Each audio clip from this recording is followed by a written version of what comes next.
this year I had a pretty neat situation. I had a little bit of money burning a hole in my pocket. Knew I wanted to change my bow hunting setup. I hadn't bought a new bow in several years. So I just kind of left my options open and went to the local pro shop and started shooting bows. Kurt and his dad have a pretty sweet setup in Macomb, Illinois, Crooked Creek Outdoors. They've got a really nice shooting range, a nice shop. They can set bows up. I've known Kurt for several years. We've always talked about hunting together. We've never really been able to line it up. Little did I know, he had a surprise waiting for me when I got there.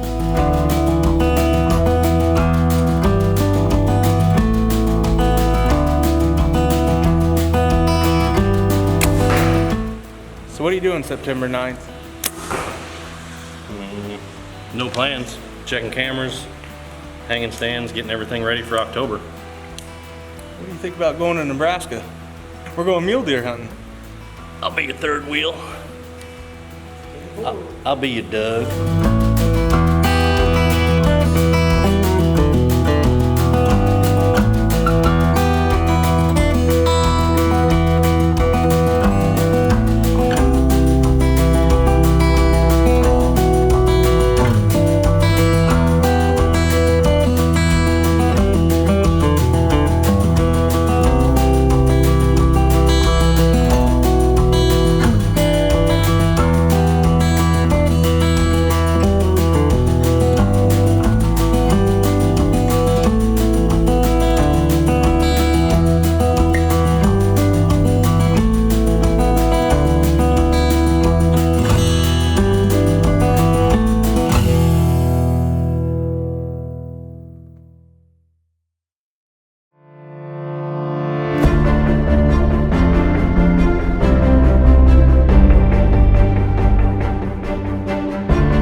So we get to Nebraska and I really have zero expectations of what's gonna happen. I've never really hunted a lot of public land, have never hunted mule deer for myself. I've filmed it a time or two, but it took us a long time to really figure out what we were doing. We basic hunting skills, spotting and stalking, but we didn't know, what these deer were gonna be doing. We were dealing with 90-degree temperatures, a lot of wind. It was just late summer type, you've got 30 minutes in the morning and 30 minutes in the afternoon, and it literally took us about 4 days to find a deer.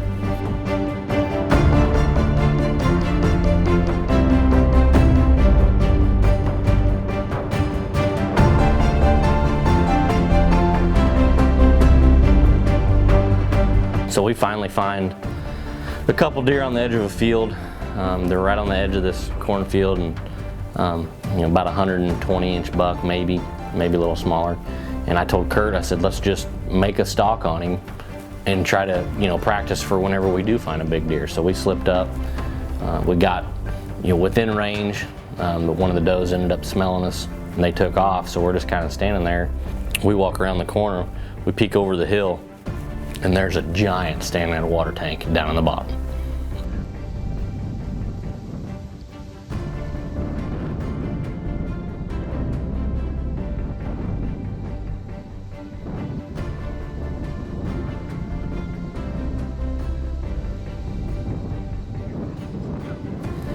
And we tried to slip up and kill it. We weren't prepared. Kurt had a bright green hat on.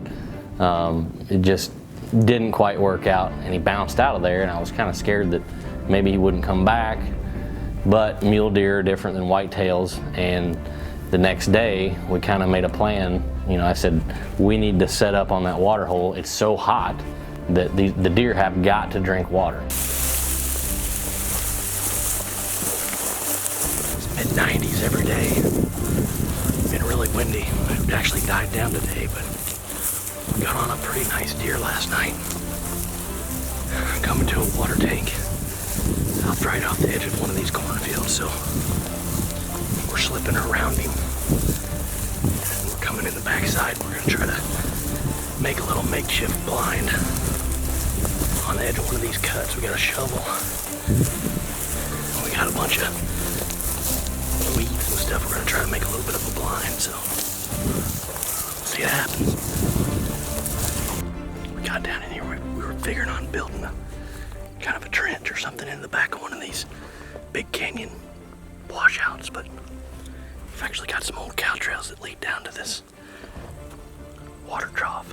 It looks like a long ways on the video camera, but it's right at 65 yards. We think we can make that shot, but we put on all these tumbleweeds and stuff around us. Made some makeshift native grass to kind of hide us. We can kind of get down in it, I think. I got my shooting lanes cut right there. See how she goes.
So on the drive out there, we all decided we would take turn on stalks.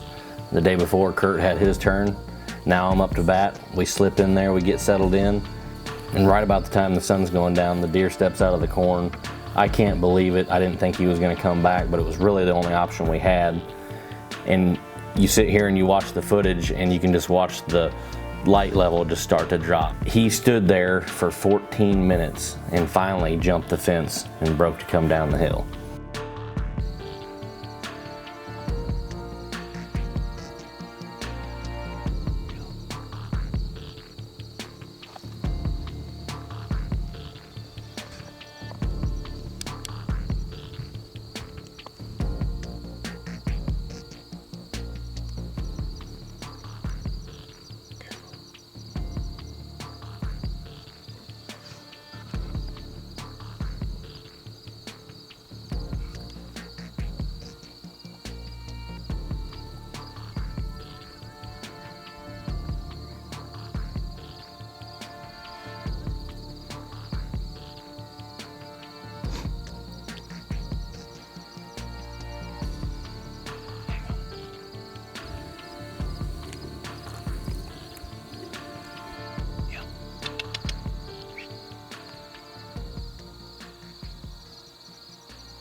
Right there, dude.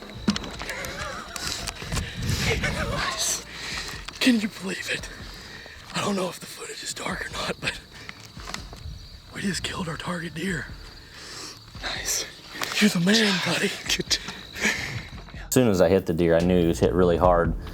He was at 52 yards when I pulled the trigger, and he ended up dying only 30 yards from us. I watched him tip over.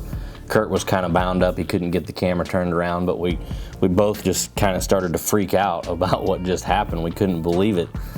And we knew the deer was down, so we immediately went to him, and I could not believe it when I walked up to that deer. He grew 20 inches on us as soon as we laid our hands on him. I cannot believe that. Congrats, dude. Huh? That's a hammer.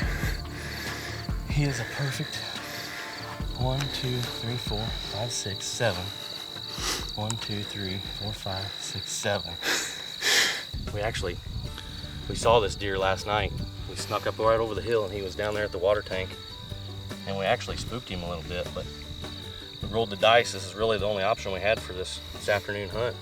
This is the best deer that we'd been seeing, and he was in an actual killable spot. And he came back. He stood up on the hill forever. I didn't think it was gonna happen just because of the light. We were losing light so fast. And he came down and gave me a 50-yard shot.